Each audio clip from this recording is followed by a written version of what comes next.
నువ్వు ఒక యవనుడిగా ఉన్నావు, బాప్తిసం తీసుకున్నావు, రక్షించబడ్డావు.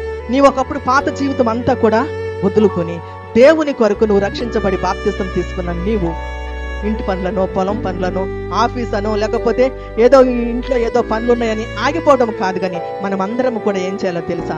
పౌలు గారు ఏ విధంగా అయితే సువార్త ప్రకటించాడో అదే విధంగా మనం సువార్త ప్రకటిస్తూ ఇంటింటికి వెళ్ళి ప్రార్థనలు చేస్తూ ఒక సమూహముగా, ఒక గ్రూప్గా మనం దేవుని మందిరానికి వస్తూ ప్రార్థిస్తూ ఉన్నప్పుడు దేవుని యొక్క ఆశీర్వాదాలు అనేకమైనవి దేవుడు మనకి ఇస్తాడు. ఇంటికాడ కూర్చొని మా ఆయన ఇలా చేస్తున్నాడు, లేకపోతే నా భార్య ఇలా, నా పిల్లలు మాట వినట్లేదండి అని ఇట్లా మాట్లాడుతూ నువ్వు తలపట్టుకుని కూర్చుంటే ఏ కార్యము నీకు జరగదు. కానీ నువ్వు ఎప్పుడైతే గనక ఈ ఒంటె ఏ విధంగా అయితే గనక తన మెడలు దీని మీద బరువును చూసి తన యజమాని వైపు చూసిందో తగ్గింపుతోటి, అదే విధముగా నీవు కూడా దేవుని వైపు నువ్వు చూస్తే గనక దేవుడు ఖచ్చితంగా కార్యము చేస్తాడు. యవన బిడ్డలైన యవనస్తులకి యూత్ మీటింగ్ జరుగుతుంది బుధవారం నాడు. మీ పిల్లలందరినీ ప్రోత్సహించి, యవన బిడ్డల్ని ప్రోత్సహించి మందిరానికి